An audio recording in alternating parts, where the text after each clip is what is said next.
if the moments we feel most secure are precisely when vigilance matters most? Throughout history, civilizations have risen with the belief that they had conquered uncertainty. Walls were built, systems were perfected, control seemed absolute, and yet, repeatedly, those same structures revealed themselves to be less stable than imagined. Ancient texts, particularly those within biblical tradition, carry a recurring warning that modern readers often overlook. It is not a warning against danger itself, but against the assumption that danger has been eliminated.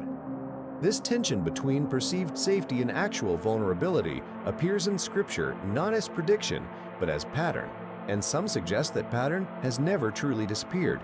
In the first epistle to the Thessalonians, a phrase appears that has unsettled readers for centuries.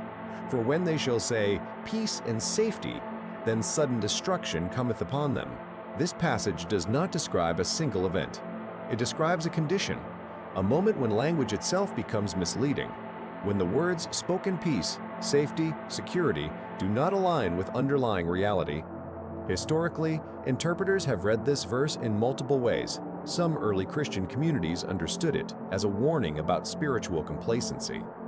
Others saw it as commentary on societal overconfidence. Still others treated it as metaphor, applicable to any era in which human systems claim to have eliminated risk. What remains consistent across interpretations is the relationship between language and reality.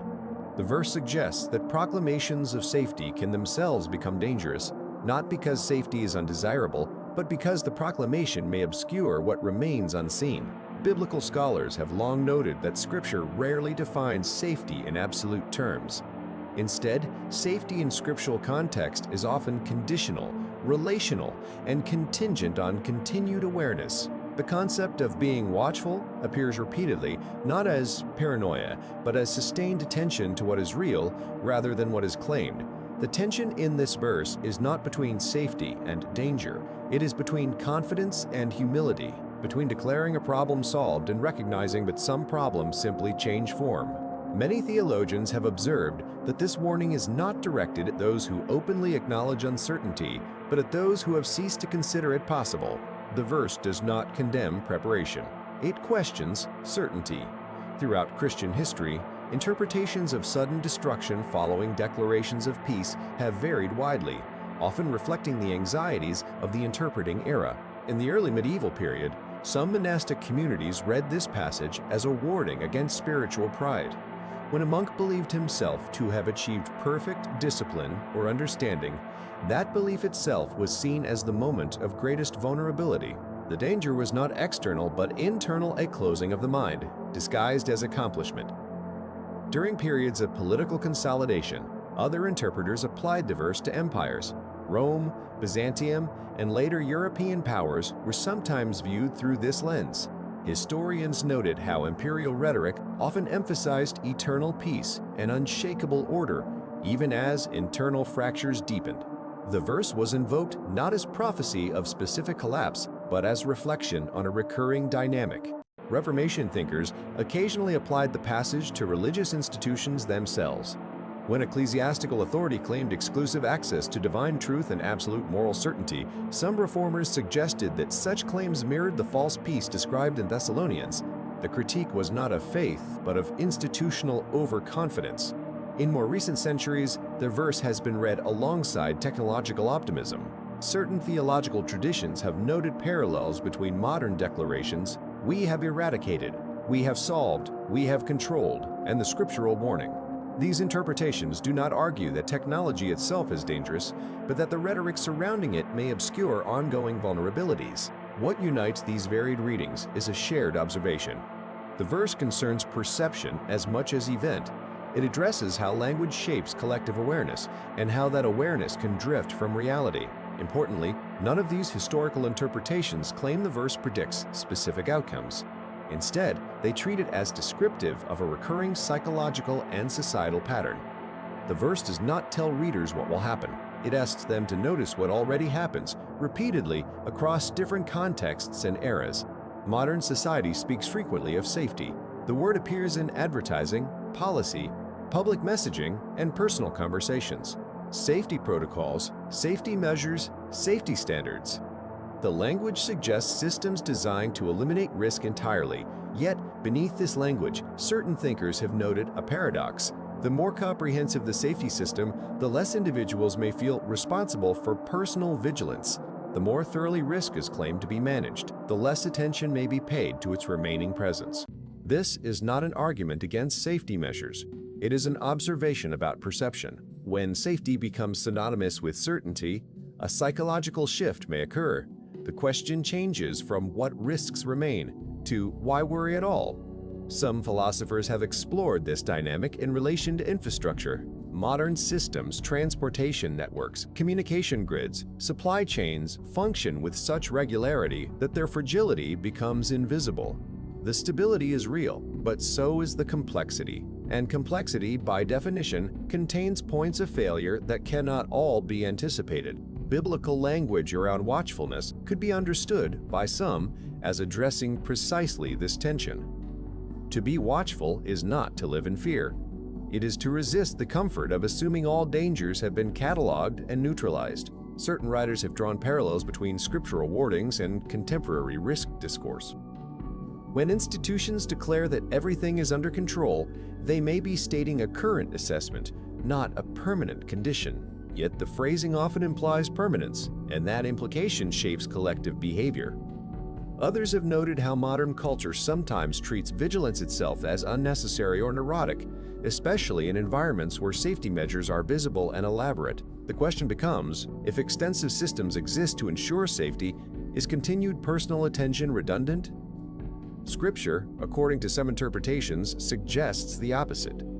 That no system, however well designed, eliminates the need for sustained awareness, not because systems fail inevitably, but because certainty, the belief that failure has been rendered impossible, may itself alter behavior in ways that increase vulnerability. This is speculation, not fact, but the pattern it describes is historically observable. If ancient warnings about false security were written for a specific historical audience, why do they continue to resonate? One possibility is that the dynamic they describe is not tied to any single technology, institution, or era. It may instead reflect something consistent about human perception, the difficulty of sustaining vigilance when everything appears stable. Some theologians have suggested that biblical texts often resist the idea of arrival, the belief that a final, secure state has been reached. Instead, Scripture tends to emphasize journey, process, and ongoing discernment. Safety, in this framework, is not a destination but a practice. This raises uncomfortable questions. If safety cannot be fully achieved, only maintained through continuous attention, what does that mean for how societies structure themselves? Can institutions acknowledge uncertainty without undermining public confidence? Can individuals remain alert without becoming paralyzed by anxiety? The scriptural language does not resolve these tensions. It holds them in place. There's also the question of what sudden destruction means in symbolic terms. Some interpretations treat it literally catastrophic collapse.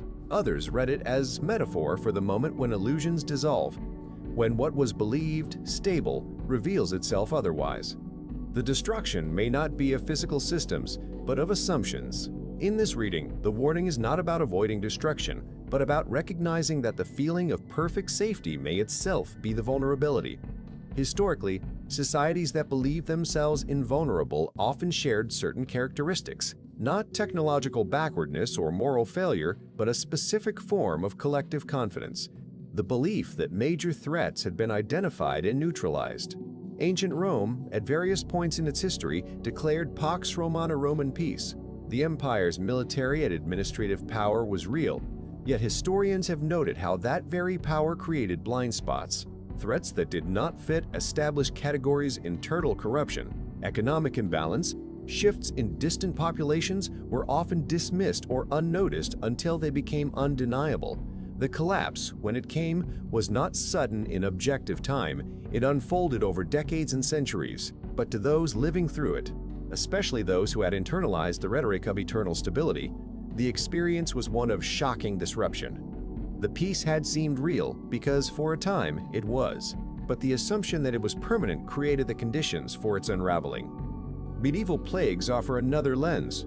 European societies in the 14th century were not ignorant or primitive. They had complex trade networks, religious institutions, medical knowledge inherited from Greek and Arabic traditions. Yet when plague arrived, the systems proved fragile in ways that had not been anticipated. The confidence in existing knowledge, humoral theory, divine protection, quarantine measures was real, but incomplete. Some scholars have noted that what made these events historically significant was not merely the disruption itself, but the gap between prior certainty and actual vulnerability. The greater the confidence, the more destabilizing the revelation of its limits. This pattern does not predict future events. It observes past ones. But the observation invites a question. Do modern societies exhibit similar characteristics? The question is not whether current systems are fragility is inherent in all complex systems. The question is whether the perception of invulnerability has become culturally dominant, whether the language of safety has shifted from describing protective measures to implying absolute security. Biblical texts, according to some readers, address precisely this psychological and rhetorical shift. They do not condemn safety measures. They question the language and assumptions that surround them. They ask, when does confidence become blindness? The texts do not answer. They ask. Another dimension of the scriptural theme involves trust. Who or what is being trusted when safety is declared? Some interpretations note that biblical warnings about false peace often appear in contexts where human institutions claim authority they may not fully possess, not because the institutions are malicious, but because their confidence may exceed their actual control. Modern governance, by necessity, speaks in confident terms. The situation is under control. Risks have been mitigated. Protocols are in place. This language serves a function. It prevents panic, maintains order, and allows coordinated action. But it also shapes perception in ways that may not align with underlying complexity. Certain philosophers of risk have noted that modern systems operate in a paradox. They are both more reliable and more fragile than pre-modern systems. More reliable because of sophisticated design and monitoring. More fragile because of interdependence. When one component fails, cascades can spread rapidly and unpredictably. Biblical language, some suggest, may be attuned to this paradox. It does not celebrate failure or instability, but it resists the closure of questions. It maintains that vigilance, humility, and attentiveness are not temporary conditions to be outgrown, but ongoing necessities. This perspective does not argue for constant fear, it argues against constant confidence. There is also the question of what it means to be watchful in a world of information overload. If vigilance means attention, but attention is fragmented across endless stimuli, does the call to watchfulness even translate? Some theologians have suggested that biblical watchfulness is not about consuming more information, but about cultivating discernment, the ability to distinguish signal from noise, the capacity to notice what is not being said as much as what is. In this reading, the warning against false peace is also a call to quiet reflection, to resist the comfort of certainty, yes, but also the exhaustion of perpetual alarm. Neither complacency nor panic, something harder to sustain. Scripture, as some interpret it, does not offer a middle path. It offers tension. And tension, held consciously, may itself be a form of wisdom. Numbers and timing appear frequently in scriptural warnings, though their meaning remains debated. The phrase, sudden destruction, carries temporal significance, not gradual erosion, but rupture. Yet interpretations differ on whether this refers to objective time or subjective experience. Some scholars have suggested that suddenness in biblical language often describes perception rather than event. A slow process becomes suddenly visible. What was ignored or denied becomes undeniable. The rupture is an awareness, not necessarily in external circumstances. This reading aligns with how surprise functions psychologically. Warnings can be given repeatedly, but if they conflict with prevailing assumptions, they may not register as real until the moment they can no longer be dismissed. Certain traditions also note the use of birth pangs as metaphor in related passages. Labor pains are sudden in onset, but follow a lengthy hidden process. The pain announces what has been developing unseen. Some interpret the peace and safety warning similarly as describing a moment when hidden developments become inescapable. Others have focused on the collective dimension. The phrase is when they shall say, plural, communal.